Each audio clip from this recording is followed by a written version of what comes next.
Hey, what's going on, guys? So welcome to the Desmond podcast.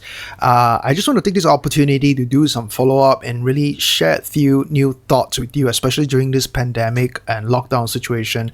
At this particular time that I'm recording this, what happened is that the Prime Minister of Malaysia has just announced a controlled or conditioned movement control order, which basically means it's kind of a lax version of the lockdown.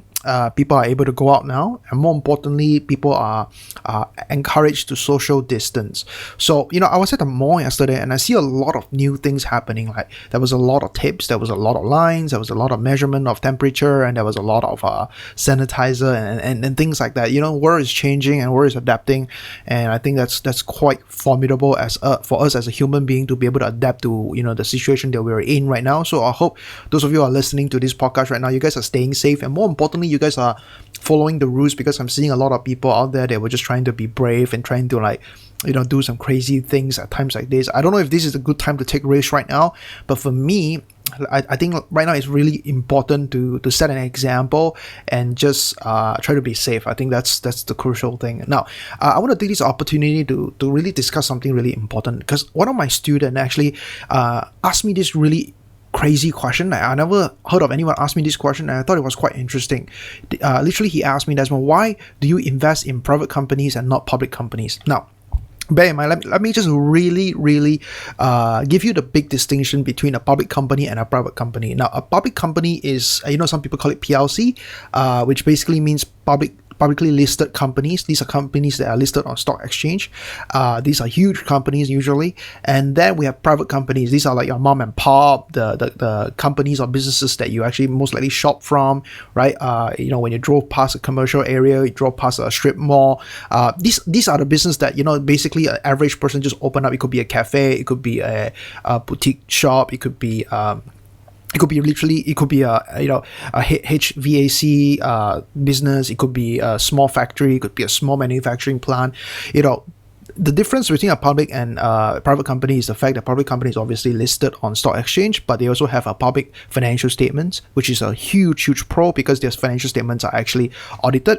And the second benefit of a public company, besides the public audited report, is the fact that it's more of a legit company because it's been vetted and it's on a stock exchange. Private company, it's a lot more different because the audited statement might not be accurate, and more importantly, their companies are a lot smaller, and there's no social proof in terms of other people supporting it and wanting to buy pieces of the business unless it's proven to be able to raise funds and raise financing. So for me, I personally prefer private companies instead of public companies. I'm going to explain why.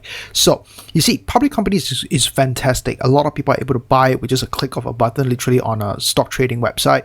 But my issue with public company is the fact that it's lack of control. Like for me, I am an entrepreneur, and I call myself an entrepreneur investor, which basically means I like to invest in a business where I can actually go in and make some changes.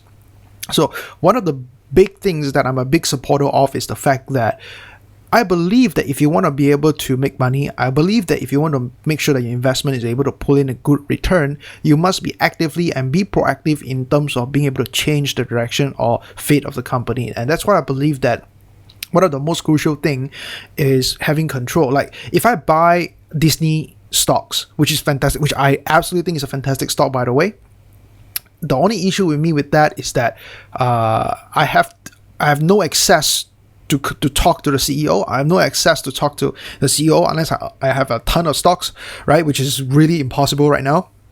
And the gain for a lot of publicly listed company shares are not too substantial, right? If you make 10%, 20%, that's insanely high. But for private company, it is absolutely possible to actually get 200% and 300%, if not even more. 1,000% gain is absolutely possible with private companies, because you can do a lot more with private companies, because once you have control, you could actually go and control a lot of things like the expenses they're incurring right now. It could also be the product that they're offering. It could also be their mergers and acquisition arm. You could go out there and actually help them buy another company and then merge it together, and you create in one day literally able to double your revenue, or even double your workforce, or double your product offering. So there's a lot of things you can do with private companies out there. I think a lot of people just look at public company because, number one, it's the most common investing culture, I would believe, besides real estate. Most people, when they think about investment, they think about real estate, they think about stocks. No, don't get me wrong, I'm not bashing stock. I really think that for some of you, maybe perhaps you're one of those people that have no experience in business. You're one of those people that, you want just small gains, you just want to play it safe. Sometimes it's a lot better to just go buy a blue chip stock if you want stress-free, right? But for me, I feel like, especially for those of you who are a lot younger, maybe let's say you're younger than 50 years old or 55 years old, my recommendation for you is go out there and take some risks with private companies. I think private companies, there are a lot of deals in these private sectors. In fact, for especially Malaysia, where I'm living right now, the GDP of the country, about 40% of them derive from small business, and small business hires about 70% of the employees. And you can actually go invest in a lot of these private companies through many different ways. You could invest money, you can invest sweat equity, you can invest a lot of different things, not just cash upfront. So one of the things I like to do is, because I have a lot of experience in business turnaround and business growth. So one of the things I actually enjoy doing is I go find companies that need growth, and I'll just say, hey, listen, I can help you grow. If you like to grow, and if you want to be able to grow with me, or I can help you grow, and how about that? How about you give me a certain percentage of a company so that I have skin in the game, and I help you get the 20% growth that you are chasing, or the 30% growth that you're chasing, and I'll work literally my ass off and try to get them that 20% to 30%, and then I get a share in the company. And that's how a lot of time I'm able to buy companies with no money down. So it's no secret that this is something that is possible even when you have no money to do it.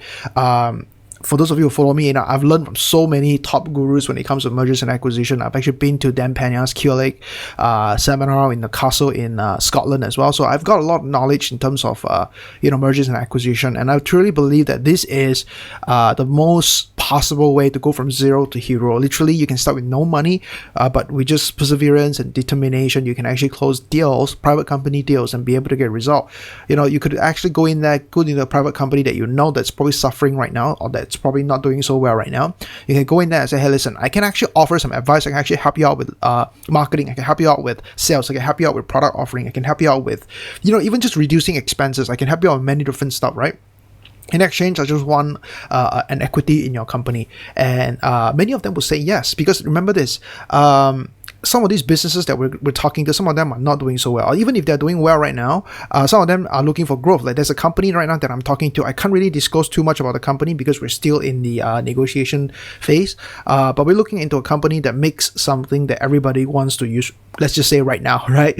And they have huge purchase orders. They have huge demand from a lot of the clients. But the only issue with them is that they don't have enough capital to expand and fulfill the purchase orders. So, and the issue with them is that the company has been losing money, and because of that, they are unable to raise finance. They're unable to go to the bank and get a loan because of the track record that they had. So when I offer myself, I say, listen, I could actually help you out with that. I could actually help you raise funds with that because I'm very well connected to private investors. What I did was that I literally just say, you know what, I want a certain percentage of the company, and they gave me a percentage of the company. So right now what I'm going to do is I'm going to go out there and raise money from private investors. And if I do that, I'll earn the share. And listen, for my entire process of doing that, I don't really need any capital up front. All I need is just a phone, and I just need to have the contacts. I'll be able to get started right away. So I think at the end of the day, what I'm trying to tell you guys is that if you want to do it for free, if you want to do it with little capital, you can do it with private companies. For public company, you need money. You need a lot of money, right? And you need a lot of money to see significant gains or significant losses or whatever you see it, right? So some people are like saying that the stock market is like a trade. Now you have to understand one thing: the stock market really is index for emotional confidence of consumers in the marketplace, especially if you look at Dow Jones and the S&P 500. So what I'm trying to tell you, I study the stock market a lot, but I don't invest in the stock market actively. I do hold a few stocks here and there, but then again, that doesn't make me a stock investor or a stock trader. I don't feel like it, because for me, I feel like an investor is someone that actually read the news every single day. They have CNBC on their TV all the time. For me, I don't like that. I don't like the fact that I have to go be worried about a stock all the time. I just buy whatever I feel like buying. I feel like, oh, right now Disney is a great stock, I buy Disney, right? And I'm not going to take risks on that part. But if you want a risky not monetary risk. I'm talking about time and effort. You want some risk but you'll get a lot bigger gains. I think private companies is a good punt for you to try. Many people that I know, they have a lot of skill set that can help private companies. I'll just give you an example. I'm helping one of my students to actually acquire a company right now. One of my students actually is a tax expert, and she's able to help a lot of companies be able to save a lot of money in taxes. And there's this company that is paying a lot in taxes. Unnecessarily, they could have saved a lot more money, but they are unable to actually do it because they have never been able to find a proper tax advisor. So this person came in and said, listen, I can help you out with that. So since you're paying this much tax anyway and this kind of money, how about this? I want 5% of the company. And this company, negotiated with her, and she was able to get 5%. And she able to cut the tax expenses by at least 15%. Then they will 15% of the total amount that they're paying right now. So there will be she will be able to earn the 5% in the company. Now 5% might not seem a lot to you, but what if this company actually exit, or what if this company is paying some sort of director's fee? The gain is still going to be a lot more than stocks if you look at it, right? The public stock market. So what I'm trying to say is that if you're younger, you got some energy and you got some time, you can take some risk in terms of time and effort, not money, time and effort. Why not you go out there and help a business, and in exchange of taking money, why not take equity instead, right? See it as an investment, right? I've got a couple of companies that I invested earlier on. They're growing very quick. So they're dwindling, yes, for sure, right? But so are other companies. You win some and you lose some. This is kind of the deal. And I think it's a lot more fun with private companies because you are really dealing with the entrepreneurship side of things. You have a lot more control. You can actually help the company pivot. You can actually do a lot of things that are super fun that you can't do with public company.